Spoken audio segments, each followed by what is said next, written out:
So I did a quick poll on my Instagram, and I asked, do you want another video about swim baits, or do you want a video about worms? Overwhelming majority wanted me to talk about swim baits. So I wanted to share a couple of the bluegill swim baits that I use, because they can be used in almost any pond, lake, river throughout the entire U.S. Shad swim baits like this one that I have tied on are best, of course, in shad lakes. Not to say that they won't work other places, it's just that the bass aren't used to seeing them. And this is an iRod. It's the heavy 7'9" large swim rod, and you can use this for anything that is about 1 to 4 ounces. Any heavier than that, and I think it overpowers the rod a bit. I use a round reel. You can use any brand you like. I'm partial to these older Quantums that were made in Japan. All metal construction, super tough gears, really nice drag. Big time line capacity for this heavy mono that I like to use, from 20-25 pound test, and I need that spool capacity to be able to make a long cast. Now, the bluegill swim baits I like to throw. Here's one that's on the smaller side. The Jackall Giron. It's about 3.5 inch long, so not much bigger than your normal crankbait or square bill.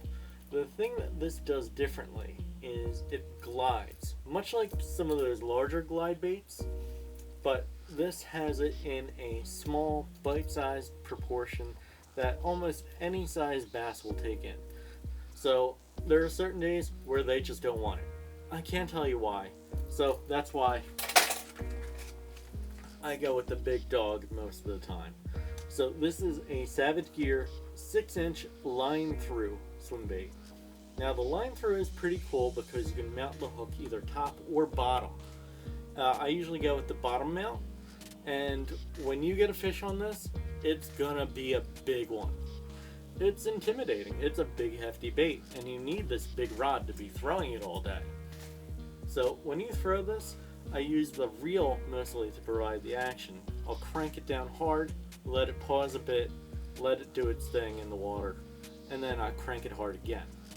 Cranking with the reel with a swim bait is going to produce more action for you than if you put any type of rod movement into it, because it's meant to do the action on its own.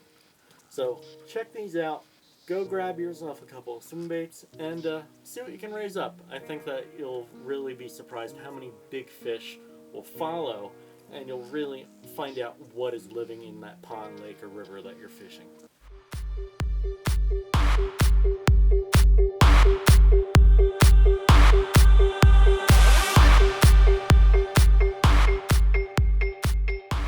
So I was thinking that I should come up with a catchphrase for my channel and my videos. What do you think of these? Thanks for watching. I hope that these tips help you kick bass and, well, that didn't work. So until next time, crush them caddies, bash them bass, and set more hooks. Oh yeah, brother, the trout rises to the top.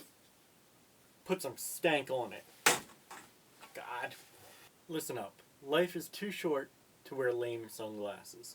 That's why you gotta get a pair of Vutts.